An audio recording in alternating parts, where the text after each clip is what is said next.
vir my baie lekker om hier voor julle te kan staan, en dit is ook vir my baie lekker om te sien dat ons uiteindelik ook 'n hele klompie mense hier is, want teen 20 voor het ek gedink, ons gaan meer mense agter die ons storie wees as voor in die kerk, en ons was 3 dae agter gewees. So, ek is dankbaar om julle almal vanoggend hier te hê. En ek wil vanoggend met ons gebedsmoment geleentheid gee om bietjie stil te staan by die mense in ons lewe wat in hierdie jaar verlies beleef het. Ek dink ek en Derek wat nou hier is, maar hy is net die eerste lidmaat vanoggend, kan getuig dat hierdie jaar bietjie van 'n moeilike jaar in ons gemeente is in terme van verlies. En so wil ek net so 'n oomblik gee as jy miskien ook iemand sien wat in die laaste jaar of eintlik in die laaste paar jaar ook verlies beleef het, dat jy miskien nader aan hulle sal sit vanoggend. Maar ons net so oomblik sal neem om stil te word voor God en hulle ook aan hom te dra.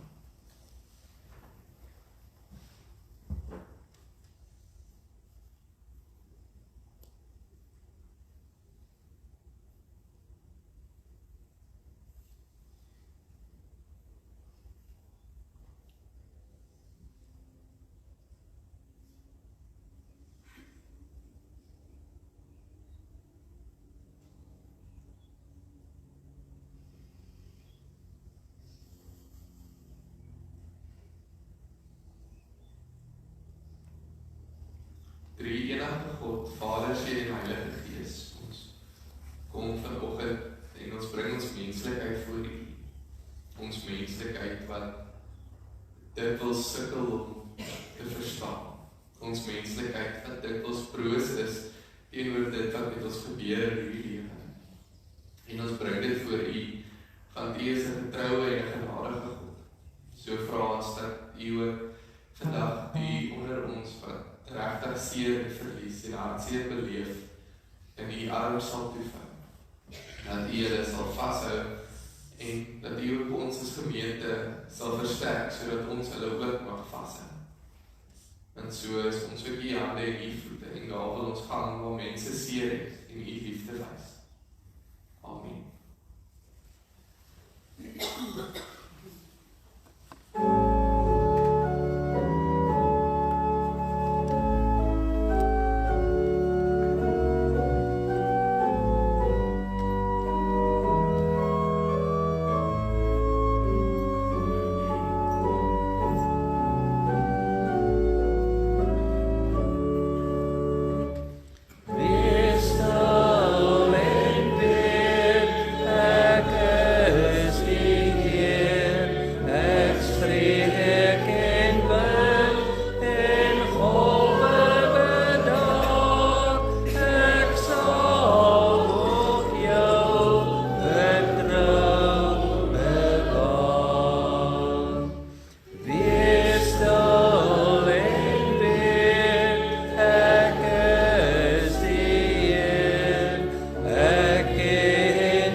Geliefdes, die almagtige God, Vader, Seun en Heilige Gees, sy liefde en sy almag is met jou vandag.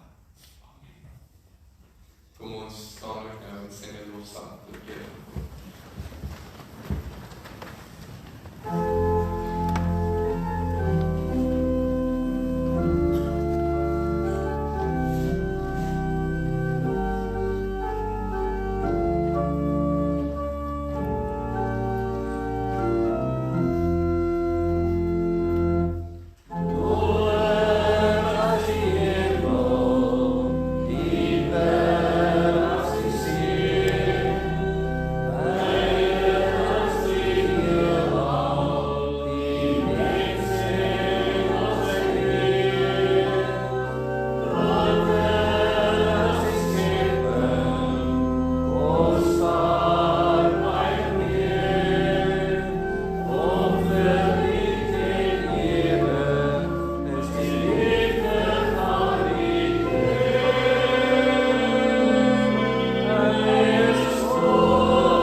almag is ons oneindig klein. En so is dit wat ons as mens kan bied, ook werklik oneindig klein, wanneer ons dit vergelyk met dit alles wat U vir ons gee. As ons dit vergelyk met die hele wêreld wat U geskape het, en die werk van U hande. Maar so wil ons in ons nietigheid die bietjie wat ons het tot voor U bring. So om vir U dankie te sê dat U ons seën en oorvloed, maar ook om te erken dat dit wat ons het nie ons eie is nie, maar ook 'n gawe uit U hand. Seën ons dan dit wat ons het, nie net hier te gee nie, maar ook in die wêreld, sodat U koninkryk al meer deur ons mag sigbaar word. Amen. Terwyl ons helpers ook hier gaan sit, kan julle ook mekaar so vanaf groet, hoor 'n bietjie hoe gaan dit, wat gaan ander mekaar se lewens. Gaan dit goed, Baie goed. ja. Kan moet julle. Altyd goed, altyd goed. Klaar nooit nie.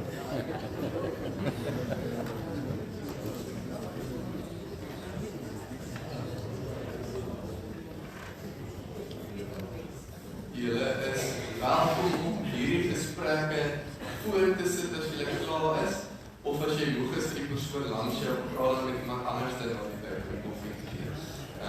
Maar goed, ek deel graag met julle ons families en die eerste ding wat ek wil doen is om nog 'n verdere verduideliking te gee, want die verwarring is groot en dit by die antwoorde is min. So heel eerste rondom die 20 kilometer kompetisie en die fondsinsameling wat hier op die bord is. Jy hoef nie R5,000 te gee nie. So dis die heel eerste punt. Daai is vir die hele gemeente saam. As jy R10 gee, dan vorm dit deel van verdere R5,000 wat dan uit ander plekke uitkom. Dis die eerste ding. Die tweede punt van verwarring wat ek hoor. Soos wat ons gewoonlik doen, kan jy by die kerkkantoor die betaling maak. Jy kan net 'n verwysing insit, jy kan sê Rikus en Derek, dan verdeel ons dit onder mekaar. Daar is klaar, ons moet eintlik nie daai inkeer. Maar jy kan dit by Beryl elektronies oorbetaal, jy kan vir haar kontant in haar hand gee. Sy is 'n eerlike mens, jy hoef nie bang te wees nie, en ons sal jy haar betaal.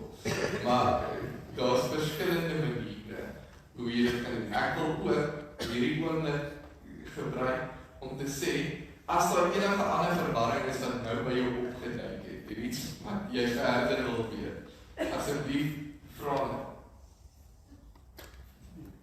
Want ek kry eintlik mense wat vir my kom sê dat mense die mekaar is, en op die einde dag speel ons 'n voetjie hieroor, dit werk nooit so goed uit nie.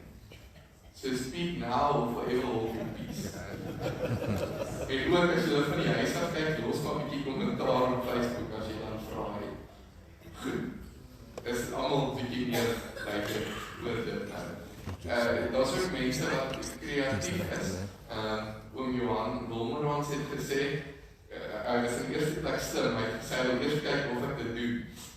Maar ek besluit, hy sal R50 'n kilometer borg, as ek dit nie mis het nie. So jy kan selfs dit ook doen. Enige manier wat vir jou goed voel, kan jy eintlik maar as 'n benadering gebruik. So hoop dit beantwoord die vraag, want as daar nou nog kom na hierdie, dan hardloop ek weg. Ja, vir baie hardloop ook. Goed. Dan, ja, ook weer eens die eigenlijk, as daar nog iemand is wat ons wil doen, is julle welkom. Daarby saam, ons sal in die week vir julle ook advertensie stuur vir die bazaar. So dit sal ook kom. En dan gaan ons probeer, julle het dit laas week ook gesê, om ons eerste 2,5 kilometer so dit struktureer, want Derek het gesê, hy bring daarvan dat hy dit opstel, maar ons eerste 2,5 kilometer so te struktureer, dat ek terugwaai na die kerk toe, en dan kan wie ook al dit wil stap, of hardloop daai eerste 2,5 kilometer ook doen. plan is om 7 uur te begin, korrek? So dit is eintlik nog voor die bazaar begin, maar ons gaan probeer heel daarop klaar iets is om te eet en te drink in die koue, vir die wat nou nie wil hardloop nie, vir die wat goed, het ek nou die tafel te dek. Ok, fantasties. Goed, dan wil ek ook net sê, ons het hierdie week kerkraadsvergadering, en moenie op jou kalender kyk vir wanneer die kerkraadsvergadering is nie, want dit het geskuif na donderdag. So op die basyn is dit reg, maar ons het in die jaar dit geskuif na donderdag toe. So vir die kerkraadslede wat hier is en van die huis af kyk, as jy op jou kalender kyk, gaan jy alleen die wees dinsdag aan. So dit is donderdag aan, nie dinsdag nie. Dan, dit is dit vir daar. Dan op ons voorbereidingslys wil ek 2 dinge uitsonder. Die eerste ene is Oom Dirk Loubser. Julle het laas week voor hy was in die hospitaal gewees. Hy is uit die hospitaal uit, maar hy is gediagnoseer met leukemie. So ons dink ook regtig aan hulle. Ek weet nou nie, het is dinsdag daar, maar hulle sê dit is waarskynlik ook uitgevind het wat die behandelingspad is en dit nog probeer agterkom presies waar dit vandaan kom. Maar hulle is ook moedig, maar vir ons gebede sal dadelik help. Julle kan gerus inloop. Pieter? Hy gaan Vrydag nou weer vir opvolg. Ok, om nou te kyk. Om te sê wat nou die behandeling. Ok, so hy gaan Vrydag van hy weer Pretoria Hospitaal doen. Maar ek kan ten minste vir julle sê, toe ek nou dinsdag daar was, sou ek net by Tannie Antoinette gekuier het, omdat hy in die hospitaal was en toe ek al bel sê, kan jy net bietjie later kom, want hy word nou ontslaan. En ek dink ek gaan daar aankom en jy weet, Oom Dirk gaan half bed leer wees en het gaan bietjie swaar gaan. En ek kom daar aan en eerste was my verrassing dat Oom Pieter ook daar besig is om iets te doen. Ek sê seker presies wat nie. Ek het nog huis toe in Welsvry. Maar tweedens het Oom Dirk gekom en hy het my kar deur vir my oopgemaak dat ek kan uitklim. So dit was ook lekker om te sien. Goed. En dan wil ek ook uitlig dat baie van julle, en dan ook Lilla de Pre is Vrydag aand oorlede. Haar houding sal donderdag wees. Ons weet nog nie presies waar en hoe laat nie, want haar suster kom môre en dan sal ons gesels oor presies hoe alles gaan verloop.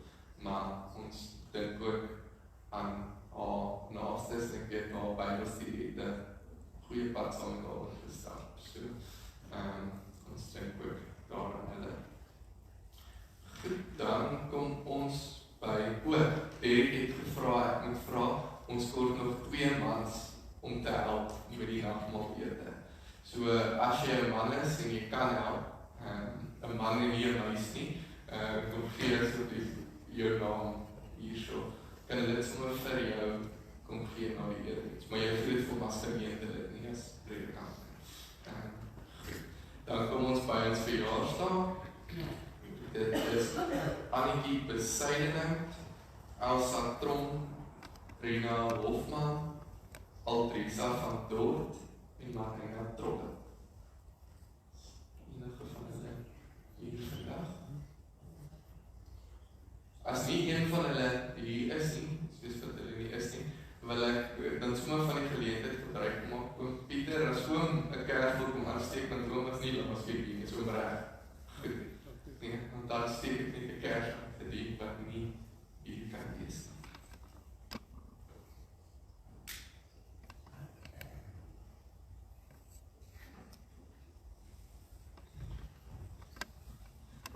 Goed.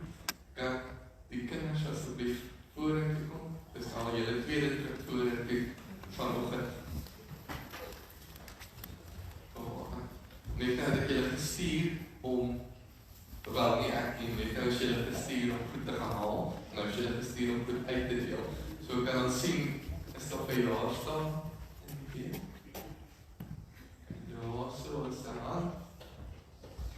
Is daar huweliksuitdenkings? Is daar enige ander vieringe van enige soort?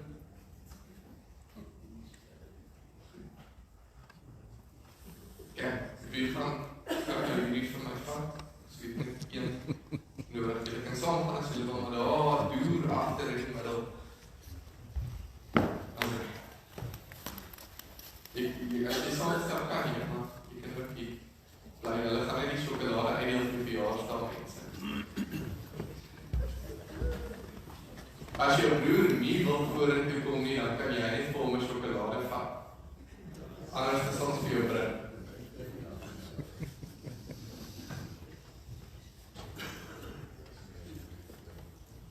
Sal jy gaan so agtertoe gaan nie, en net daarso vir daai 2 seuns ook gaan sjokolade hê.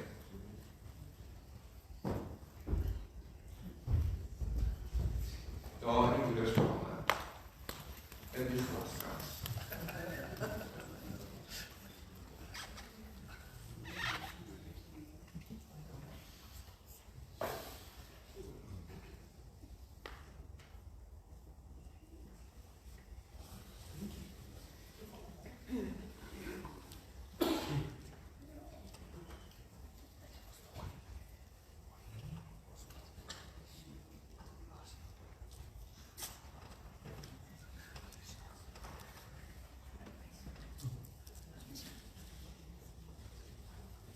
Dis lang na weer, jy kan rustig wees, dit kan ons tyd vat.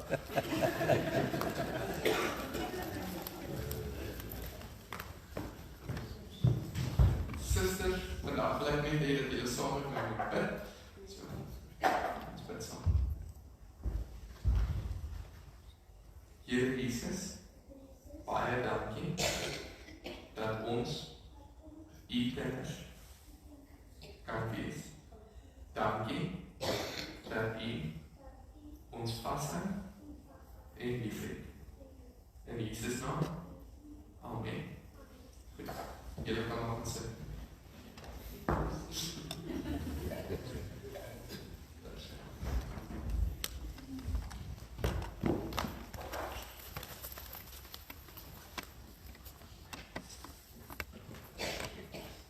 Ons gaan vanoggend uit 'n kort boek in die Bybel lees. Ons gaan 2 kort stukkies uit daardie boek uit saam lees. Dit is die boek van Habakuk.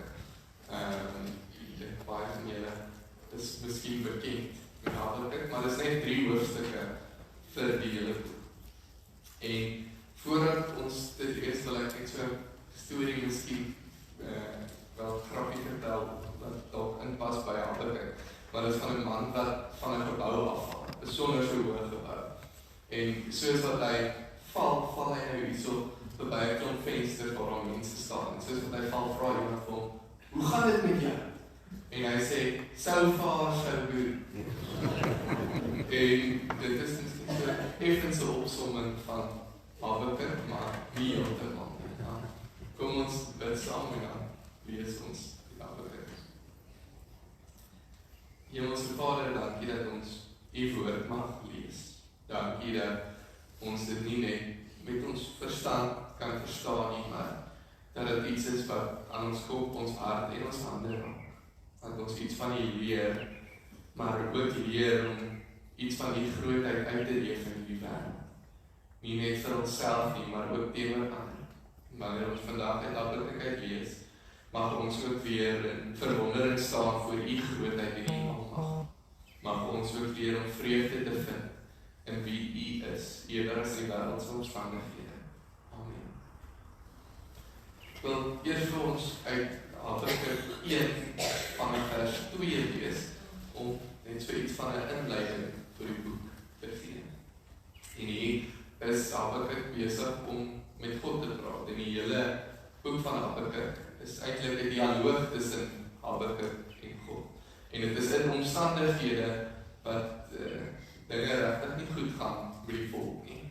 En dit is ook so in die oploop na die ballingskap toe. So Habakuk getuig eintlik van 'n 90 jaar geskiedenis in 'n baie kort boek. Ek lees vir ons dan Habakuk 1 van vers 2. Hoe lank moet ek om hulp roep voordat u hoor, Here? Moet ek by u bly kla oor geweld voordat u red?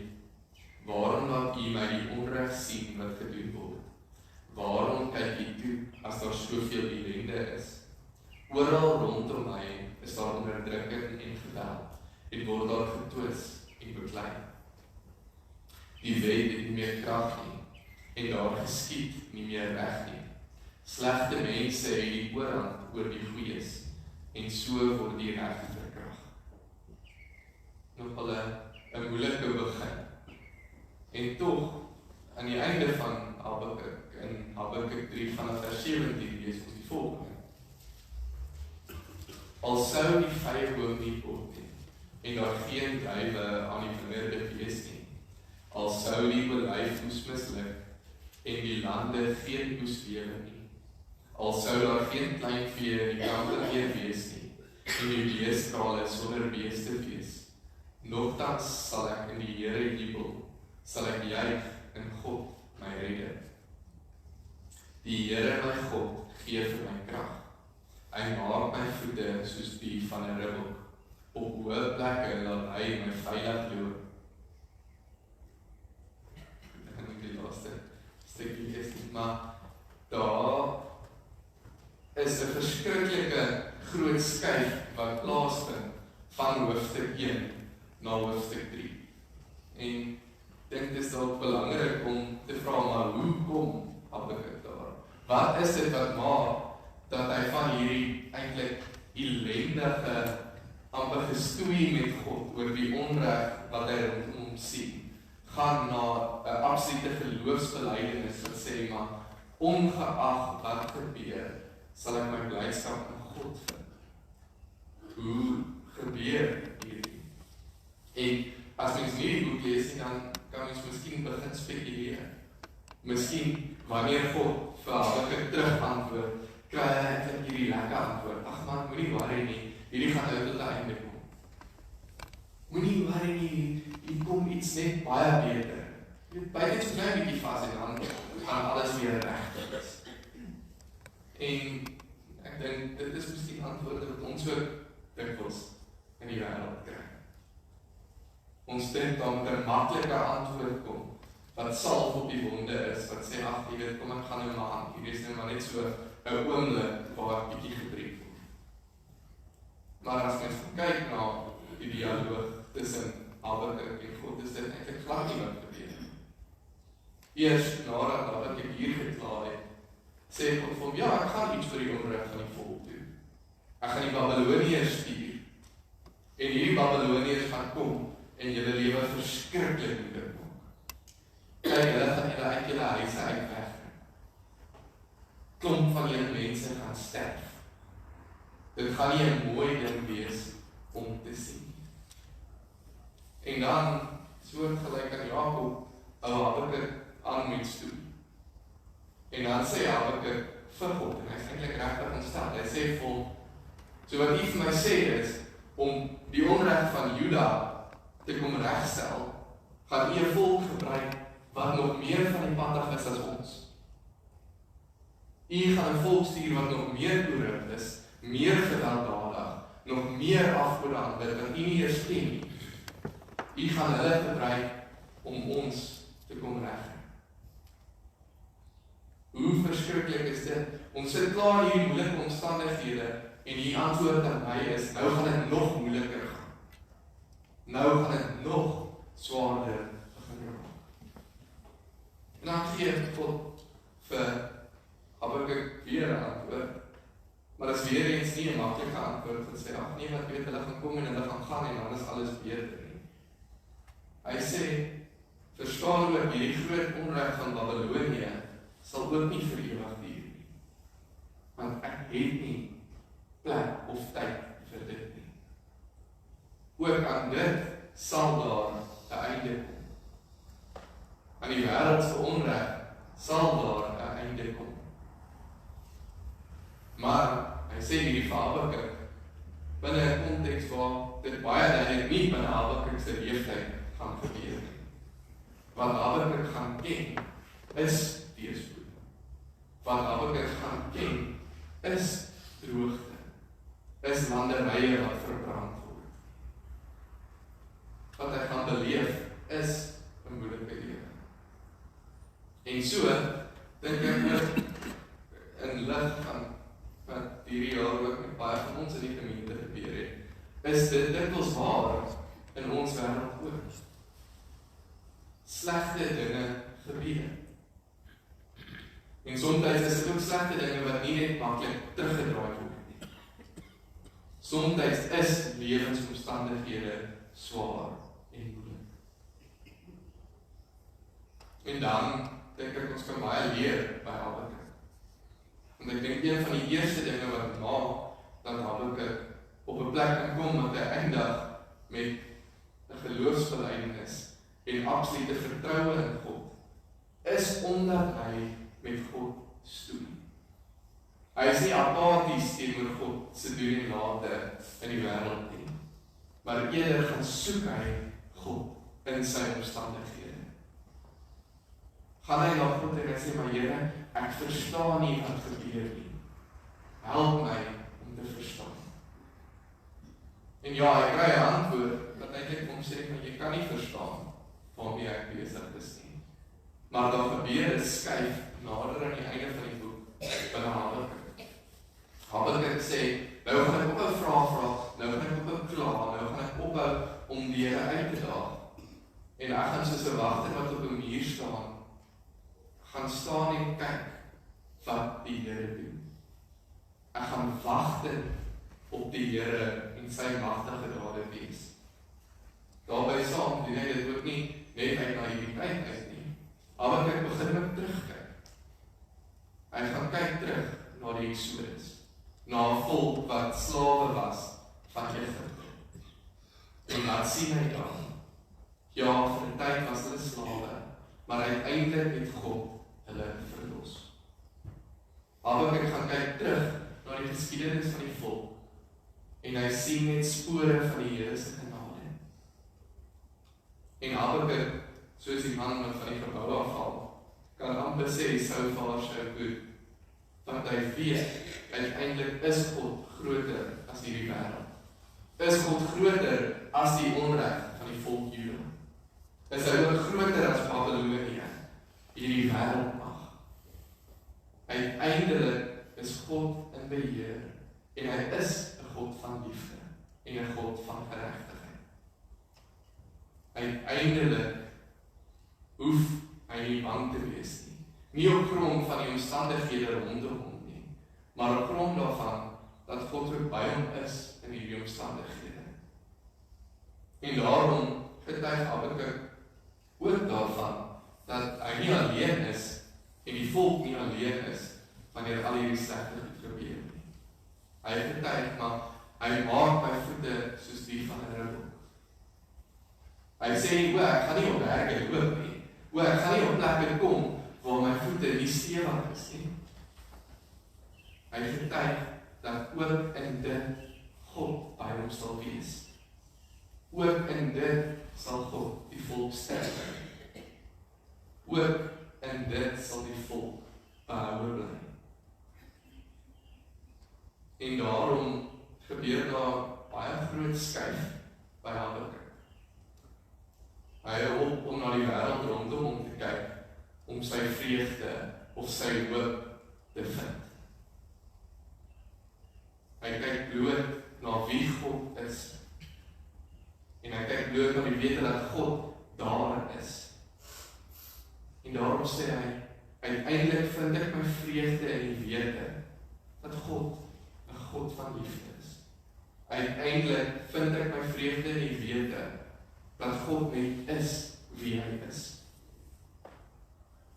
En daarom maak nie saak wat die wêreld doen of probeer nie, maak nie saak wat se seer of onsekerheid daar is nie. God verander nooit. En soos wat hy in die verlede God van genade en liefde was, so sal hy nou ook 'n God van genade en liefde wees. Ook wanneer dit sleg gaan, is my hoop nie gefestig op hoe groot die oes is nie. Is my hoop nie gefestig in of ek 'n gemaklike lewe kan lei nie. Is my hoop nie gefestig in 'n valse hoop dat ek nooit enige vorm van verlies sal beleef nie. Is my hoop gefestig daarin dat geen verlies of geen krisis of geen doodsheid of hopeloosheid genoeg is om God te oorweldig nie. En daarom is dit ook nie genoeg om hy te oorweldig nie. Habakuk kan getuig dat hy vreugde vind in alle omstandighede, want God regeer. Habakuk plaas nie meer homself of die volk in die middel van die verhaal nie. Hy besef dat ook alles tot eer van God is. Wat vir my wonderlik is ek het in die laaste paar weke 'n hele klompie huisbesoeke gedoen by mense wat ook eintlik deur moeilike omstandighede is of verlies beleef het. En daar binne het ek 'n hele klomp Habakuk getuienisse kon hoor. Oom Dirk self het vir my gesê, hy is eintlik my inspirasie gewees toe ek my teks ook in hierdie week gekies het gesê, as hy 'n predikant was, sou hy 'n hele preekreeks gedoen het oor goed genoeg. Want sy antwoord, wanneer iemand vir hom vra, hoe gaan dit, is, dit gaan goed genoeg. Hy sê nie, alles is perfek en alles is reg nie. Maar ten spyte van my omstandighede, is God daar. Iemand anders sê dat hoor, dit gaan goed onder die omstandighede. Maar daarbij saam met hulle bygevoeg. Want dit help nie, ek gaan lê nou nie. Dit help nie, ek is net mistroostig en hopeloos nie. Want ek leef. En dit is eintlik daardie getuienis wat ook almal van ons roep tot 'n dieper getuienis. 'n Getuienis wat nie God iemand maak wat vir ons goeie dinge moet doen nie. Wat ons moet sien. Wat dinge net moet doen sodat ons opgebou kan word. Want daai taal word heeltyd rondom ons gesentreer. Sonder dat ons besef, maak ons God 'n wese wat bestaan ter wille van ons. Ek beloof julle, dit is nie God nie. Habakuk vind sy vreugde in die teenoorgestelde. Hy haal homself uit die middel uit en sê, maak nie saak wat met my gebeur nie, God bly God. En daarom is daar rede om te hoop. Daarom is daar rede tot blydskap. Ongeag wat gebeur. Daarom kan ek ook in die slegste omstandighede steeds vastigheid vir my voete vind. Daarom sal ek nie oorrompel word deur wat die lewe aan my doen nie. Want ja, die wêreld is die wêreld. Maar ons bely elke Sondag saam. My God het reeds die wêreld oorwin. Ja, ons sien nou eintlik die geboortepyne van God se koninkryk. Ja, ons word gekonfronteer met hartseer. Ja, ons word gekonfronteer met klomp omstandighede in ons lewe en eintlik in die breë wêreld word ons gekonfronteer met omstandighede waarop ons nie antwoord het. Maar terwyl ons wag en terwyl ons in onsekerheid is, soos Paulus ook radeloos is, maar nie sonder raad nie, mag ons dalk kyk na 'n hopelose wêreld en hoop daarbinne vind. En prakties maak dit 'n verskil. Want ek sien ook in baie gesprekke hoe party mense deur iets gaan en daarbinne 'n klomp redes vind om nie meer hoop te hê. Gebaseer op dit wat hulle glo.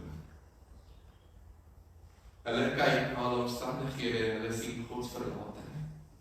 Hulle kyk na hulle omstandighede en hulle sien nie uitweg nie. Dis nie eers blame wat geplaas word nie, dit gebeur so maklik. Maar tog sien ek ook mense wat deur dinge gaan wat waarskynlik van hulle grootste vrese was.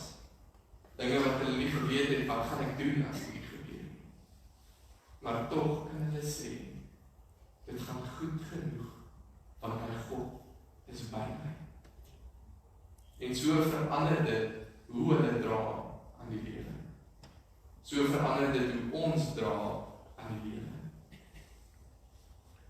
Bloot op grond van wie ons God is. As ons vertrou vertroue in hom plaas, dan verloor die wêreld en die gebrokenheid van hierdie wêreld eintlik alle mag oor ons. Ja, ons is hartseer, maar ons trane word afgedroog. Ja, ons loop op onsekere plekke, maar hy hou ons stewig vas. En so is dit ook heel gepas dat die naam Habakuk beteken om te omhels. En wat hier gebeur, is dat Habakuk in die eerste plek sy onsekerheid omhels, eerder God in sy onsekerheid omhels. En dat hy dan besef dat God hom nog heeltyd omhels en vashou. Dat God hom te midde van hierdie stikkende wêreld nog heeltyd vashou as sy kind, as sy geliefde. As mense vir ons as gelowiges vra waar kom ons hoop vandaan, is dit ons antwoord. Nie op grond van wat met my gebeur of hoe die wêreld lyk nie, maar op grond daarvan dat ek weet, my Here en my God hou my vas, selfs al sou die vrye boom nie word, selfs al sou daar niks op die landerye groei, selfs al sou siekte en pes en dood en onsekerheid my tref, hou my God my vas. En daarom sal ek juig in my lewe. Wil ek geleentheid gee om stil te word voor God, om te rus in sy hande vandag. Maak nie saak wat jou omstandighede is nie. Hy ken jou omstandighede. Maar weet net, hy hou jou vas. Kom ons hoor stil.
Al sou die vrye boom nie op nie, en daar geen druiwe aan die wingerde wees nie, al sou die olyfoes misluk, en die lande geen oes lewer nie, al sou daar geen kleinvee in die kampe meer wees nie, en die beeskrale sonder beeste wees, nogtans sal ek in die Here jubel, sal ek juig in God my redder. Die Here my God gee vir my krag, hy maak my voete soos die van 'n ribbel, op hoë plekke wat hy my veilig hou. Amen. Terwyl jy dit so sit, gaan ons geloof ook in die Here bely met 'n responsoriese geloofsbelydenis. So, ons sal sien as plek vir voorvandering aan vir gemeente. Waarvoor is ons geskape? Ons is geskape om God te verheerlik en om ons vir ewig in hom te verheerlik. Hoe verheerlik ons hom dan? Deur ons lof aan hom te bring, op sy woord te vertrou, ons naaste liefde te hê en in gehoorsaamheid aan sy waarheid te wandel. Hoe verheer ons onsself in hom? Deur ons hoogste vreugde in sy teenwoordigheid te vind, te rus in sy genade en uit te sien na die ewige lewe in Jesus Christus. Amen.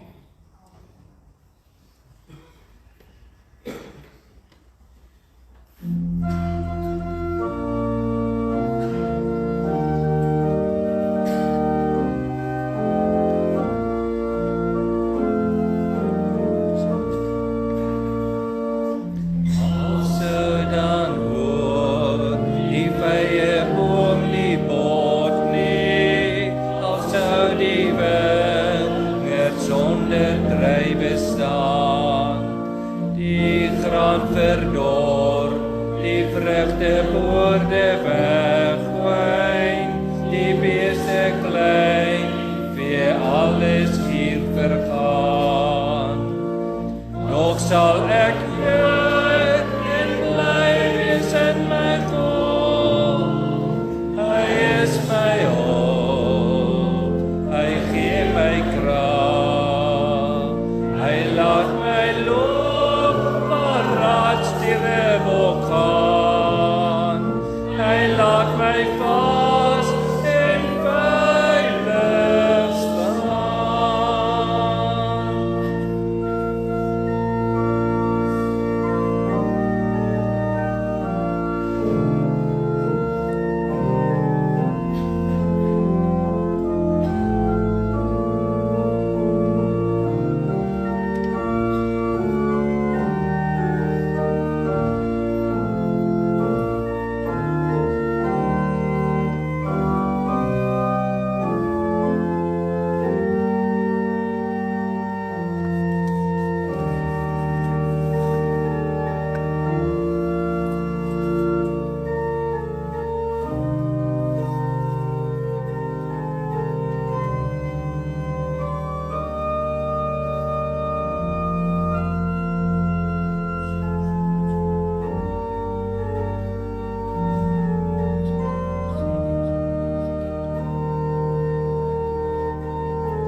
Mag die Hemelse Vader wat jou sy hande werk gemaak het in Christus Jesus, geskape vir die goeie werke wat hy land tevore voorberei het, sodat jy daarin kan leef, jou vestig in nederigheid en liefde.